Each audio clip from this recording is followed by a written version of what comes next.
Le document du jour est un contrat d'embauche issu du fonds de Basil Kwasniewski et de la famille Baguet, entré aux archives départementales des Vosges en 2008. Il concerne Basil Kwasniewski, originaire de Dobra, en Pologne. Celui-ci arrive en France en 1938 par l'intermédiaire de la Mission française pour la main-d'œuvre.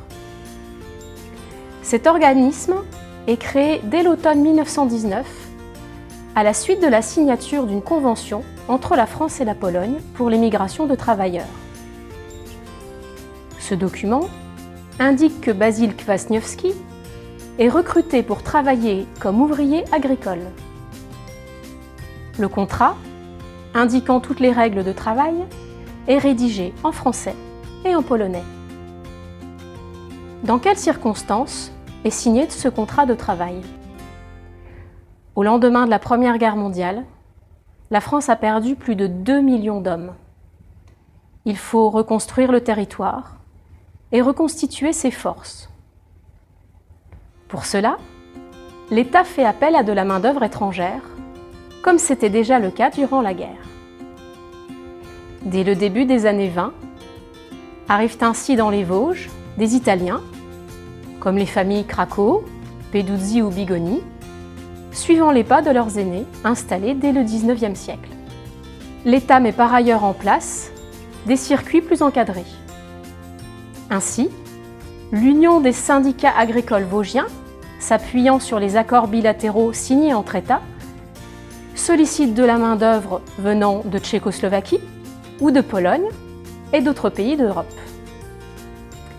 Regroupés autour de la Société générale d'immigration, les différents organismes sélectionnent, embauchent et acheminent la main-d'œuvre jusqu'au centre d'immigration de Toul, puis les transfèrent chez leur employeur. Les années 20 voient arriver de nombreux Polonais qui vont majoritairement travailler dans l'agriculture, mais également dans l'industrie. En 1926, on compte seulement 255 ressortissants polonais, alors qu'en 1927, leur nombre a doublé. Ils sont 565 dans les Vosges. Dans l'entre-deux-guerres, la France est le premier pays au monde accueillant des immigrés, suite à l'instauration de quotas aux États-Unis. Néanmoins, à la fin des années 30, la conjoncture économique est moins favorable.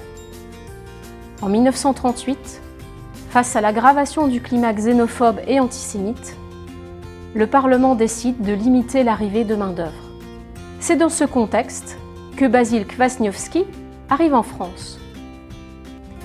Répondant à une annonce pour de la main-d'œuvre agricole, il arrive le 6 février 1938 au centre d'immigration de Toul.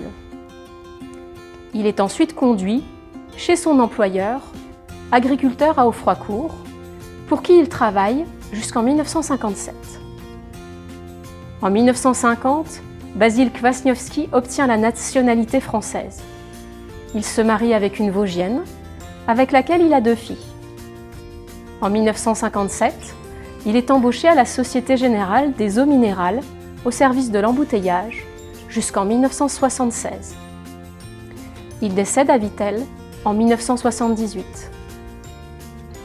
À l'image de Basil Kwasniewski, de nombreux travailleurs étrangers, originaires d'Europe, d'Afrique et d'Asie, s'installeront et feront souche en France, et notamment dans les Vosges, pour participer à la relance économique française après la Première Guerre mondiale.